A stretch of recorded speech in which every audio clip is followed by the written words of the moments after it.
d'une quinzaine de milliards d'années. L'astronome manipule un temps qui n'a vraiment rien à voir avec celui de notre quotidien. Une heure astronomique représente 625 millions d'années. Pour les physiciens et les chimistes qui traquent les particules de la matière dans l'infiniment petit, il faut aller dans l'autre sens. Le temps de réaction des molécules se mesure en quelques dizaines de dixièmes de seconde. Que les unités de mesure du temps soient infiniment grandes ou infiniment petites, nous avons très souvent du mal à nous y retrouver. Tout cela semble bien inaccessible pour nous simples mortels. Alors, ne serait-il pas plus simple de mesurer le temps de l'univers avec nos unités ordinaires telles que les heures ou les secondes? Eh bien, nous avons posé cette question au professeur Andréi, directeur de l'Observatoire européen de l'espace. Les unités de mesure ne sont jamais que des conventions. C'est en quelque sorte un langage commun adopté par la communauté scientifique à laquelle j'appartiens. Cependant, nous ne pourrions pas mesurer le temps de l'univers avec les unités ordinaires que sont les heures, les minutes ou les secondes. Nous travaillons essentiellement en années-lumière, car c'est très parlant pour des objets astronomiques puisqu'elle nous dit automatiquement à quel moment a eu lieu l'événement que nous sommes en train d'observer. Et quel regard portez-vous donc sur le temps à l'échelle humaine, sur les unités de mesure ordinaires? A priori, mon temps, c'est-à-dire le temps en astronomie, et le vôtre, celui de la vie quotidienne, n'ont pas grand-chose à voir ensemble. Et pourtant, vous allez voir qu'il existe un petit lien entre nos deux mesures. Dans notre vie courante, nous avons besoin d'une échelle de temps réduite relative à nos activités. Alors qu'en astronomie, les temps caractéristiques des phénomènes que nous observons vont de la microseconde, voire moins, aux milliards d'années, et cela en relation avec les phénomènes étudiés. Pourtant, comme je vous l'ai dit, il existe une petite zone commune entre les deux temps. C'est le cas dans l'étude des phénomènes cycliques, tels que la comète de Halley qui revient tous les 76 ans dans notre système solaire. Cet ordre de durée, à l'échelle d'une vie humaine, se rencontre également avec les galaxies et les étoiles. Quand on étudie une supernova, c'est-à-dire l'explosion et la disparition d'une étoile, les astronomes doivent renoncer à toute autre activité. Ils sacrifient leurs vacances, car l'événement dure une centaine de jours, au cours desquels ils ne peuvent quitter leur télescope, car l'observation doit être de tous les instants. Enregistrement 12. Bonjour Nathalie Fontrelle. Bonjour. Vous êtes donc à la rédaction d'Inter, spécialiste des questions environnementales, et nous fêtons aujourd'hui les 30 ans du Conservatoire du Littoral. Depuis 1975, l'établissement public a protégé quoi? À peu près 10% du linéaire côtier du béton? Oui, ça représente 800 km de rivage. Alors dans les années 70, la Côte d'Azur avait déjà sacrifié sa côte à l'urbanisation, et c'est pour éviter que le littoral français ne devienne un mur de béton que le Conservatoire a été créé.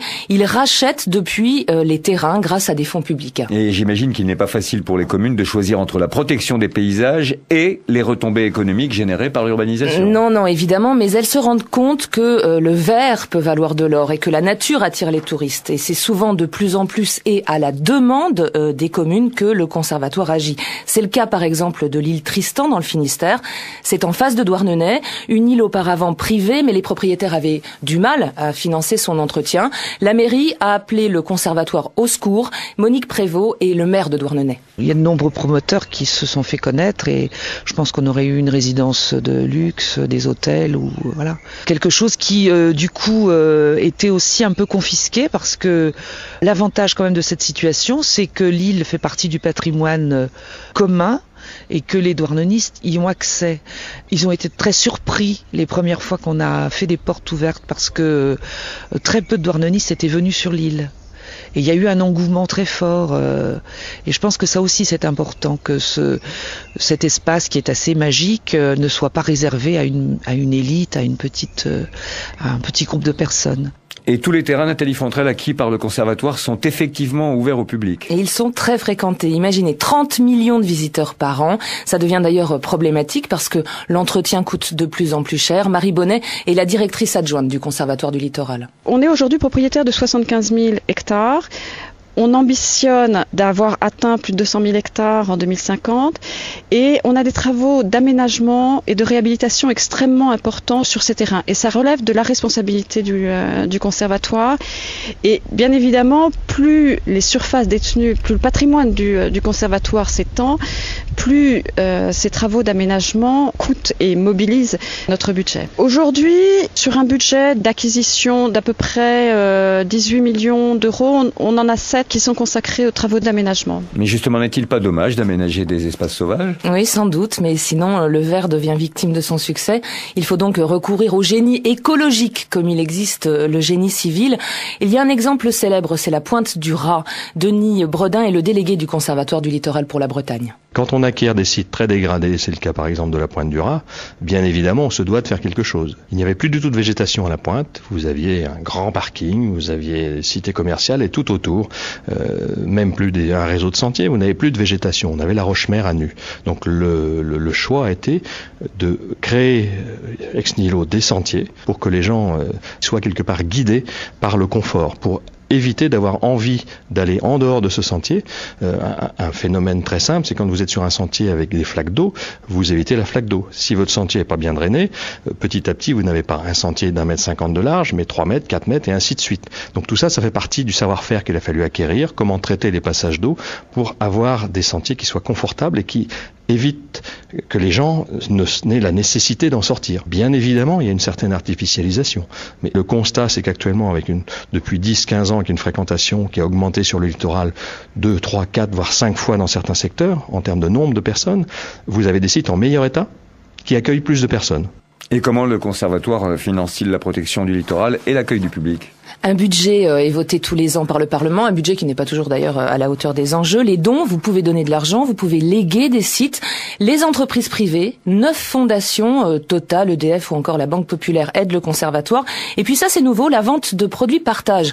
C'est le cas cette année avec la société Armor Luxe qui va commercialiser un t-shirt estampillé Conservatoire du Littoral et qui versera 1 € par t-shirt vendu, une somme destinée à financer l'aménagement de l'île Tristan dont on parlait tout à l'heure. Et c'est tout ça qu'on appelle le mécénat écologique. Oui, alors la question c'est de savoir quel est l'intérêt, évidemment pour l'entreprise. Réponse du PDG d'Armor Luxe, Jean-Guy Le Floch. Notre intérêt est bien sûr avant tout commercial, mais au second degré, il est quelque part aussi éthique.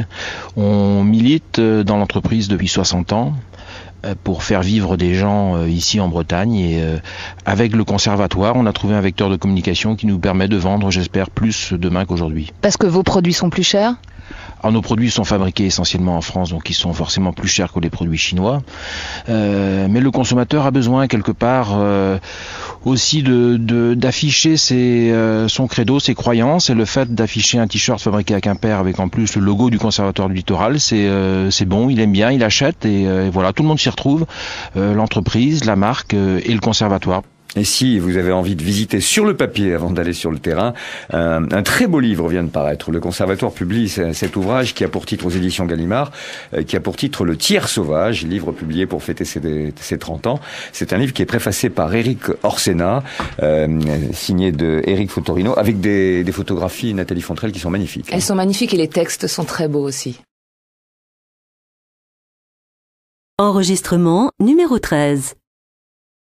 Virus, variole, vaccin.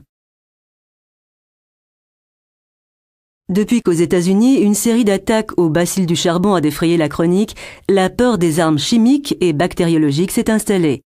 L'anthrax, on en a beaucoup entendu parler, cette maladie du charbon provoquée par Bacillus anthracis doit son nom à l'aspect noirâtre des lésions et des croûtes qui apparaissent sur la peau.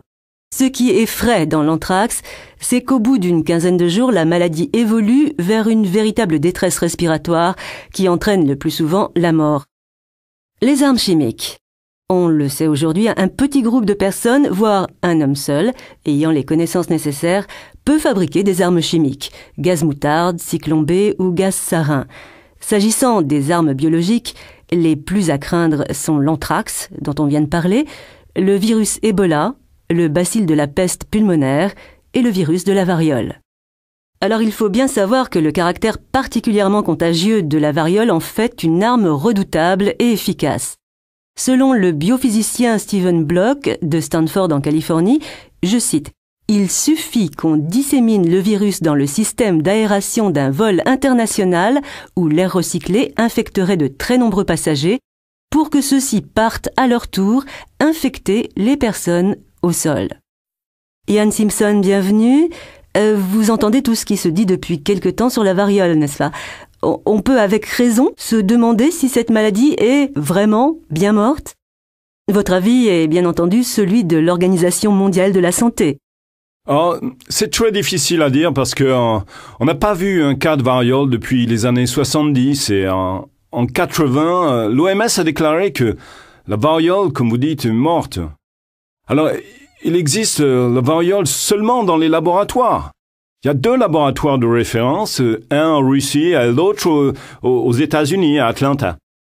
Là-bas, la variole existe dans des conditions de sécurité, dans des conditions très surveillées. Il y a des recherches scientifiques sur la variole. Mais ça ne veut pas dire qu'il y a des cas de variole, parce qu'on ne l'a pas vu depuis plus de 20 années. Alors, Monsieur Simpson, le 25 mai 1999, la 52e assemblée de l'OMS renvoyait à 2002, et nous sommes en 2002, les questions relatives à la destruction des derniers stocks du virus de la variole existant dans le monde. Alors, où en est-on aujourd'hui de cette destruction? Elle a été discutée en mai à l'assemblée de l'OMS et les pays membres ont décidé qu'il fallait encore la repousser pour quelques années.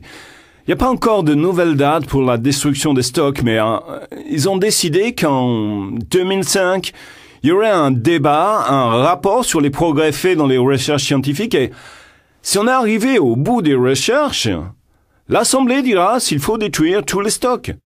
Mais pour le moment, les recherches scientifiques produisent des résultats très intéressants, vraiment très importants. On ne veut absolument pas les arrêter. Oui, mais justement, il y a une question qui se pose et qui continue d'être posée. Là, vous venez d'y répondre un peu. Pourquoi stocker un virus aussi dangereux pour l'espèce humaine alors que l'éradication officielle date déjà du 8 mai 1980 ? Mais simplement parce qu'il y a des méthodes de recherche au niveau génétique, par exemple, qu'on peut utiliser pour mieux comprendre un tel virus. Et aussi, on peut comprendre d'autres virus de la même famille, parce que pendant des années, des dizaines d'années, on a fait beaucoup de recherches sur la variole. Il y a un énorme taux de recherche. Et on peut en profiter pour mieux comprendre les autres virus de la même famille, pour mieux agir contre, par exemple, le monkeypox et autres maladies de la famille pox. Oui, variole en anglais se dit smallpox, c'est ça. Alors, Monsieur Simpson, la crainte exprimée aujourd'hui par les Américains et les autres pays de voir le virus se propager ne vient-elle pas de l'idée que les États-Unis et l'URSS ne seraient plus les seuls détenteurs du virus de la variole? Oh, nous ne sommes pas du tout naïfs. Il y a eu des rapports dans les années 80 qu'il y a d'autres pays qui ont un stock du virus. On ne peut pas le confirmer, mais ce rapport existe évidemment, surtout au niveau de la Russie. Il y a un homme qui était le directeur adjoint du programme biologique en Russie qui est allé aux États-Unis. Il a écrit un livre dans lequel il dit que la variole s'est échappée du laboratoire et qu'il existe dans d'autres pays. Mais nous, on ne peut pas le confirmer. On l'a jamais vu ailleurs depuis que les stocks ont été envoyés aux États-Unis, en Russie et dans les années 90, on a simplement demandé aux pays s'ils avaient encore des stocks de la variole et nous n'avons pas eu d'autres réponses positives. Bien sûr, ça ne veut pas dire que de tels stocks n'existent pas ailleurs. Encore une question avant de vous laisser partir, Monsieur Simpson. Nous savons que les Américains se sont fait livrer plus de 200 millions de doses de vaccins au cas où le bioterrorisme frapperait. Mais ne vaudrait-il pas mieux souhaiter un statu quo? Oui, nous espérons très fortement qu'il n'y aura pas d'autres cas de la variole. La directrice générale de l'OMS dit que il s'agirait d'un affront à l'humanité de faire comme ça, mais bien sûr, les pays qui se sentent confrontés par la possibilité d'une attaque, utilisant les armes biologiques, doivent se préparer. Ils doivent stocker du vaccin. Parce que s'il y a une attaque utilisant la variole, la réponse sera d'utiliser le vaccin. Parce que le vaccin contre la variole peut être utilisé 3, 4 ou même 5 jours après l'exposition à la variole. Donc, on utiliserait des techniques de vaccination de toutes les personnes qui ont eu des contacts avec la personne infectieuse pendant 4 ou 5 jours. Alors, si on fait ça, c'est ce qu'on a fait pour éliminer la variole du monde, alors on utilisera les mêmes moyens pour lutter contre n'importe quel nouveau cas, nouveau malade.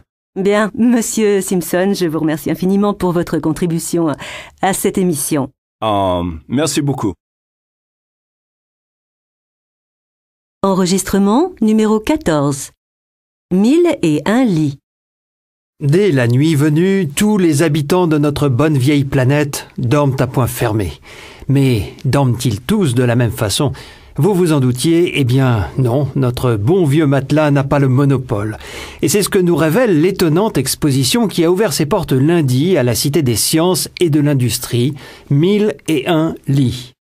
Au cours d'un parcours à travers les âges et les civilisations, vous découvrirez qu'on ne dormait et qu'on ne dort pas de la même façon dans les différents pays du monde. Selon le lieu, le climat, la religion ou les habitudes culturelles du pays, les pratiques de couchage se sont adaptées, modifiées et ont évolué. Lit, tatami, natte, hamac, en pyjama, ou pourquoi pas tout nu, dans des draps, sous une couette. Eh bien, les pratiques de couchage sont multiples et se révèlent parfois surprenantes. Vous découvrirez par exemple les lits flottants des tribus indiennes qui pourraient se révéler bien inconfortables pour certains d'entre nous. L'homme a toujours recherché le confort et cette exposition met en évidence que cette notion est terriblement subjective d'une civilisation à l'autre. L'exposition débute par une reconstitution des couchages des hommes préhistoriques dans les cavernes, permise grâce aux découvertes des archéologues qui ont retrouvé ce que l'on appelle des empreintes en creux, autrement dit des affaissements dans la roche. On peut ainsi se rendre compte que ces hommes dormaient couchés, à même le sol sur la pierre. Le choix de s'allonger le plus confortablement possible existe donc depuis la nuit des temps. Se coucher relève bien d'un apprentissage, d'une technique, car nous ne nous couchons pas par hasard. On nous a appris à nous coucher. C'est toute une éducation au sommeil. En France, selon les années, les modes de couchage ont évolué. On se remémore des souvenirs quand on revoit certaines photos des années 50, où l'on dormait sur le dos, le corps étendu sous des draps bien bordés. Et puis, il y a eu cet énorme chamboulement dans les années 70, où nos manières de dormir sont devenues beaucoup plus libres. Ceci s'illustre avec des photos et des mises en scène où l'on voit des lits recouverts de couettes moelleuses. Ces dernières ont permis aux Français de dormir à la nordique, c'est-à-dire sur le ventre et souvent sans vêtements. En proposant une carte géographique des façons de dormir en Occident, l'exposition retrace l'évolution des lieux de couchage à travers les époques et les pays. Cette carte nous fait découvrir quantité de pratiques. Certains dorment dans un lit, d'autres sur un tatami, sur une natte ou suspendus dans un hamac. Certains encore utilisent un oreiller, d'autres un traversin et d'autres rien de tout cela. Multitude de pratiques liées à notre éducation, à notre culture, voire à notre religion. Selon les sociétés, les choix de couchage sont très différents, mais toutes ces pratiques ont une histoire. Nous apprenons par exemple que l'utilisation des draps par les Méditerranéens est liée à la domestication du lin qui a permis de les fabriquer. Depuis presque toujours, les familles méditerranéennes se couchent dans des chambres non chauffées, leurs lits bordés et recouverts de couvertures. Cette pratique perdure. Aujourd'hui encore, il est d'usage de ne point chauffer les chambres à coucher et d'augmenter le nombre de couvertures en fonction de la fraîcheur de la pièce. La visite se poursuit et nous découvrons une toute autre façon de procéder. Les sociétés scandinaves, nordiques ont fait quant à elles un choix complètement différent. En effet, on voit sur des estampes que le choix de couchage dans ces sociétés froides est plutôt de dormir sur des lits chauffants ou chauffés, sans vêtements, sous une couette. Chez nous, dans les pays latins, réputés pour la douceur du climat, on se couche habillé sous des draps et sous une pile de couvertures. Tandis que dans les pays froids, on a tendance à chauffer très fort l'intérieur des maisons, à se déshabiller quand on entre pour se réchauffer vraiment et à dormir nu sous une couette. Paradoxal, non? Enregistrement numéro 15. Extrait 1. Les saisons astronomiques. Saviez-vous que les saisons astronomiques n'ont rien à voir avec nos 4 saisons? Car je vous le rappelle, le printemps, l'été, l'automne et l'hiver n'existent pas dans tous les pays. En Afrique, il n'y a que 2 saisons climatiques, la saison sèche et la saison des pluies. Pour être plus précis, on peut dire que la notion de saison climatique dépend de la latitude à laquelle on se trouve. Pour ce qui concerne la saison astronomique, il s'agit d'une division de l'année en 4 parties selon les solstices et les équinoxes. Extrait 2. Un nouveau genre de sorcier. Oh bah tiens, j'ai rencontré un genre de sorcier, tu vois, qui peut te faire devenir milliardaire. Faut juste lui donner 200 € un soir de pleine lune. Oui, et moi je connais un conseiller info-énergie qui m'a démontré qu'en installant une nouvelle chaudière, on pouvait économiser jusqu'à 30% de sa facture de chauffage. Ça fait justement à peu près 200 € par an. Tu vois, ça c'est pas sorcier. Extrait 3. Jour de grève.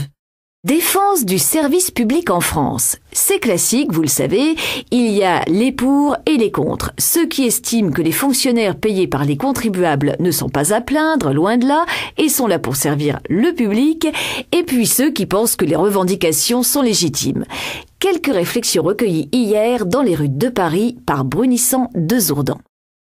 Bah, c'est une bonne chose qu'ils fassent la grève. Bah, c'est vrai, faut pas se laisser faire, quoi. Bon, c'est vrai qu'après, c'est sûr que pour... Non, c'est pénible, mais bon, moi, je le comprends. Je sais pas, en fait, ça m'embête pas tant que ça. Bah, matériellement, des fois, c'est un peu compliqué. Ouais, c'est un peu compliqué, mais j'arrive toujours à me débrouiller si je le sais à l'avance, y a pas de problème. Non, moi, je prends pas ça mal du tout. Oui, je m'excuse, mais alors, défendre le service public en faisant grève, moi je trouve ça un petit peu, contradictoire, hein. Parce que, justement, il y a une notion de continuité dans le service public. Donc, il faut que les usagers puissent à tout moment se servir du service public, justement. Enfin, c'est logique. Alors, si le droit de grève est inscrit dans la Constitution, en revanche, les abus ne le sont pas, hein. Par conséquent, on fait quand même penser aux usagers. Donc, tôt ou tard, il faudra instaurer un service minimum, parce qu'il n'y a pas de raison qu'on soit tous pris en otage, comme ça, il y en a marre, hein. Enregistrement numéro 16. Document 1. Le prix Nobel de la paix a été décerné cette année à Mohamed Younous, l'inventeur du microcrédit. Voici l'occasion de faire le point sur ce système avec Sophie Bessis, directrice de recherche à l'IRIS. Comment fonctionne aujourd'hui le microcrédit ? Alors le microcrédit, c'est quelque chose qui a été inventé effectivement par le dernier prix Nobel de la paix, Mohamed Younous, au Bangladesh, et il s'agit de prêter des sommes extrêmement modestes aux pauvres, pour prendre ce terme générique qu'on emploie beaucoup aujourd'hui. Les sommes peuvent être extrêmement modestes, ça peut être 5 €, 10 €, 20 €, et avec lesquelles il est possible, disons, d'élaborer des stratégies de survie pour sortir de la pauvreté. Le microcrédit a commencé au Bangladesh avec la création de la Grameen Bank par Mohamed Younous, et aujourd'hui c'est une des formes les plus répandues dans le monde d'aide, entre guillemets, à la sortie de la très grande pauvreté. C'est-à-dire que cette expérience de microcrédit bangladeshi a fait école aujourd'hui partout dans le monde, en Afrique subsaharienne notamment, où la grande pauvreté est très importante. Donc ce petit crédit est remboursé à une échéance assez rapide et réservé à des gens qui n'ont pas la possibilité d'accéder au crédit bancaire parce qu'ils ne possèdent aucune garantie qui est demandée par le crédit bancaire classique, et lequel crédit bancaire classique évidemment ne prête pas des sommes aussi modestes. Et pour remplacer, disons, la garantie classique, eh bien, en général, dans ce type de microcrédit, le prêteur, c'est-à-dire l'organisme prêteur, l'ONG, etc., demande une garantie solidaire, c'est-à-dire que la communauté, la famille, le groupe doit se substituer à l'emprunteur en cas de défaillance de celui-ci. Donc voilà quelle est la solution, disons, au fait qu'il n'y a pas de garantie matérielle.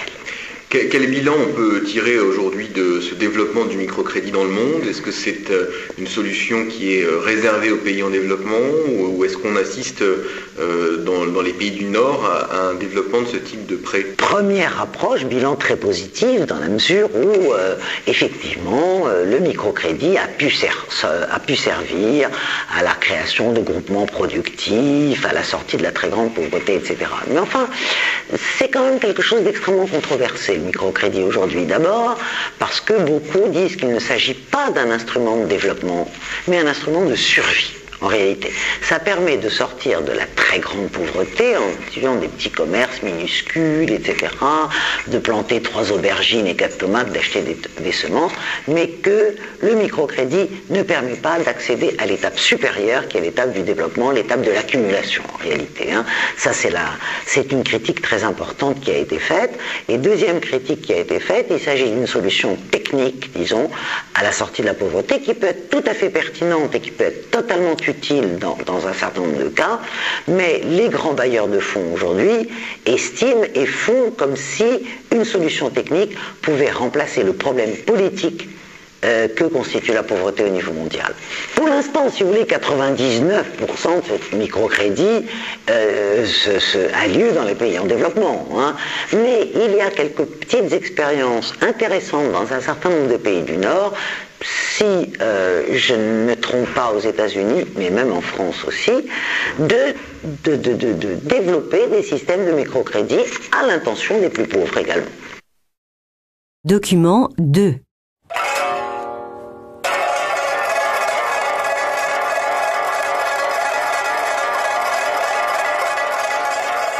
Le divan de Monsieur Ho. Histoire du premier psychanalyste chinois.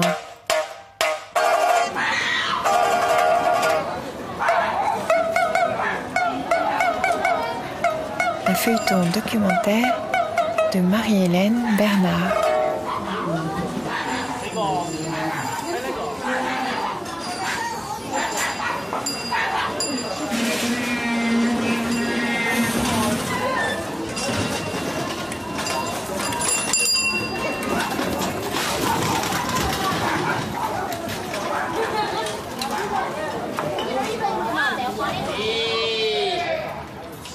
Premier épisode, où l'on retourne avec Datong Ho sur les lieux de son enfance. Document 3. En Amérique du Nord, les gens mangent beaucoup parce que les portions sont plus grosses. Ils mangent plus parce que la cuillère qu'ils utilisent est plus grande, le verre plus large, le bol plus gros, ou parce que les plats de service sont restés sur la table. Le docteur Jean-Patrice Baillargeon est endocrinologue à l'Université de Sherbrooke. La satiété, c'est pas quelque chose qui est bien fixé dans la tête des individus. Ils savent pas exactement quand est-ce s'arrêter. Donc, plus on a de la nourriture, plus ils vont manger. Une des études qui le confirme, c'est celle de Brian Wansink, chercheur au laboratoire alimentaire de l'Université Cornell, dans l'État de New York. Elle a d'ailleurs incité des compagnies alimentaires à proposer de plus petites portions, de 100 calories chacune. Mais pour combattre l'obésité et le diabète, encore faut-il bouger, et bien souvent, nos villes nous en empêchent. Avi Friedman est professeur d'urbanisme à l'Université McGill. Vous allez dans tous les quartiers, nouveaux quartiers de Toronto, vous regardez qu'il y a toujours le même type de banlieue. Ça veut dire vous êtes très loin d'une place à jouer, il n'y a pas possibilité d'acheter dans une distance de marche, aller acheter les pains et les journaux. Il reproche au zonage d'interdire les commerces dans les zones résidentielles qui pourtant favoriseraient la mobilité. Mais M. Friedman estime qu'il faudra encore une génération avant que le zonage ne le permette. Anne Quirion, Radio-Canada, Toronto. Document 4. Bienvenue pour notre rendez-vous scientifique hebdomadaire, avec cette semaine une question qui touche également à l'univers des médias.